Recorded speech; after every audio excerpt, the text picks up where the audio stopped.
बिहार में बीजेपी जदयू के आगे इतना लाचार क्यों? उसे अपनी बात कहने के लिए आरजेडी का सहारा लेना पड़ रहा है। मणिपुर और अरुणाचल प्रदेश की बात को झांपने के लिए बीजेपी को दूसरे बहाने करने पड़ रहे हैं।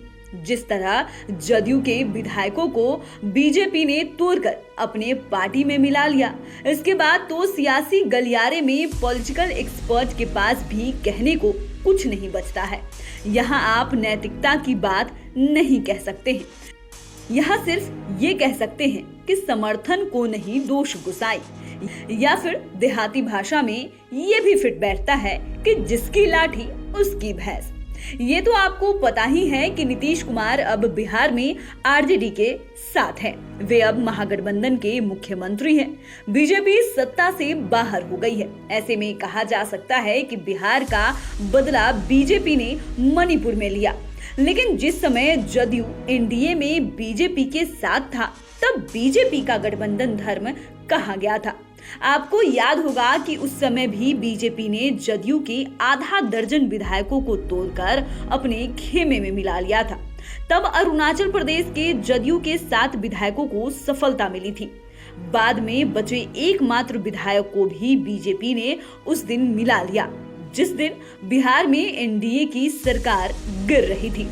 दरअसल ये बखेरा उस दिन और गहरा गया जब नीतीश कुमार ने बीजेपी के साथ नहीं रहने का फैसला कर लिया। इसके बाद तो बीजेपी की ओर से सुशील मोदी ने अपनी बैटिंग शुरू कर दी। वे लालू फैमिली के अलावा नीतीश कुमार के खिलाफ भी मोर्चा संभाल लिया। सुशील मोदी ने ही सबसे पहले उजागर किया था कि नीतीश कुमार उपराष्ट्रपति बनना चाहते थे, लेकिन बीजेपी के वरीय नेताओं ने भाव ही नहीं दिया।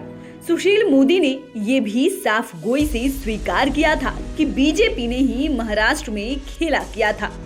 ये भी सही है कि बीजेपी ने कल मणिपुर में जदयू के 6 में से 5 विधायकों को अपने पाले में कर लिया, वो भी तब जब वहां पर सरकार गिरने जैसी कोई बात नहीं थी। बेशक जदयू के लिए यह एक झटका ही कहलाएगा। मणिपुर वाले विधायक आज ही बिहार आने वाले थे। बजाबता इसकी पार्टी को सूचना दी गई थी। ये जानकारी कोई और नहीं बल्कि खुद मुख्यमंत्री नीतीश कुमार ने दी। वे मीडिया से बात करते हुए कहा कि मणिपुर के सभी जदयू विधायक आज बिहार आने वाले थे, लेकिन कल ही उन लोगों को जबरदस्ती पार्टी में मिला लिया। ये कोई अच्छा काम नहीं किया है। यह कोई संवैधानिक काम है क्या? इसे जनता देख रही है। उन्होंने ये भी कहा कि 2024 में इसका बदला जनता लेगी। सभी विपक्षी पार्टियां एक हो जाएंगी तो निश्चित रूप से 2024 में बदलाव दिखेगा।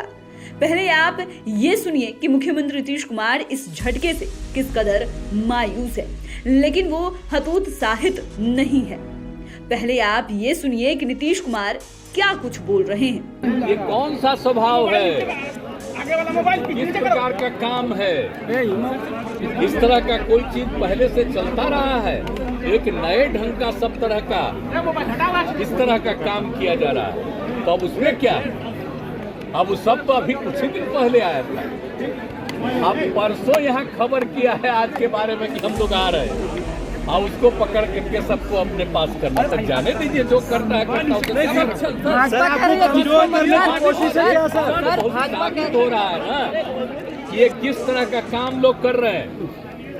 अन्य पार्टियों से लोगों को अपनी तरफ लाना और खींचना, ये सब काम करके जो कर रहे हैं, तो ये कोई है संवैधानिक चीज है? ये कोई सही काम है? भाजपा कह रही जिसको जहां आप समझ रहे हैं ना, मुझे लोगों पर कहते हैं क्या कर रहे हो? सोच लीजिए कि किस तरह का चल रहा है। इससे सभी विपक्ष के लोग एकजुट होंगे तो 2024 के चुनाव में जो देश की जनता का है वो निर्णय बहुत अच्छा आ जाएगा। तो आपने सुना कि नीतीश कुमार किस कदर पर बीजेपी पर हमला कर रहे थे। कह रहे थे कि जनता सब कुछ देख रही है। ये काम कहीं से भी संवैधानिक नहीं है, इसे कहीं से भी अच्छा नहीं कहा जाएगा। वहीं मणिपुर के जदयू के प्रदेश अध्यक्ष हन्नी वीरेन सिंह ने पटना में आज कहा कि ये अफसोसजनक है, लेकिन हम लोग हतोत्साहित नहीं है। उनके जाने से कोई फर्क नहीं पड़ता है। जो 5 विधायक पार्टी छोड़ कर गए हैं वे सभी पहले बीजेपी से ही टिकट चाह रहे थे। वहां से टिकट नहीं मिलने पर वे हम लोग के पास आए थे और बीजेपी को ही हराकर चुनाव जीते थे। अब वे हम लोगों को धोखा देकर बीजेपी में शामिल हो गए। इससे जदयू की सेहत पर कोई असर नहीं पड़ेगा।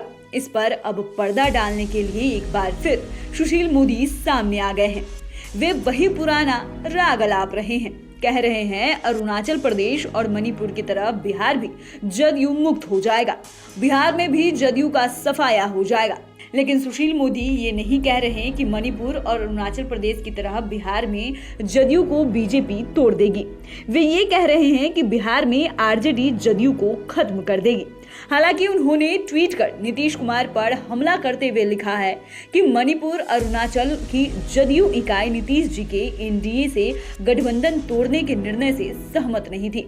इस कारण इन राज्यों के एमएलए बीजेपी में शामिल हो गए।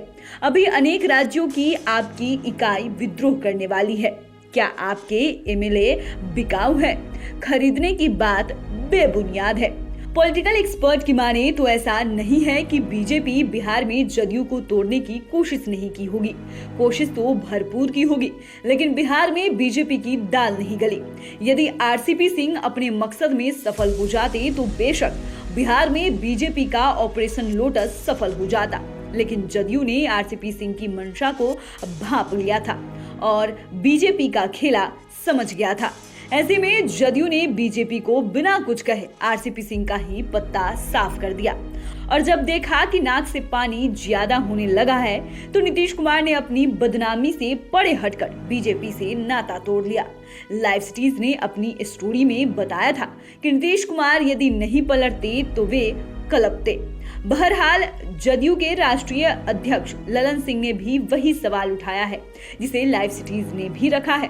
ललन सिंह ने सुशील मोदी को घेरते हुए कहा है, आपको स्मरण कराना चाहते हैं कि अरुणाचल और मणिपुर दोनों जगह जदयू ने बीजेपी को हराकर सीटें जीती थी, इसलिए जदयू से मुक्ति का दिवा स्वप्न मत देखिए। अरुणाचल प्रदेश में जो हुआ था वो आपके गठबंधन धर्म के पालन के कारण हुआ था और मणिपुर में एक बार फिर बीजेपी का नैतिक आचरण सबके सामने है।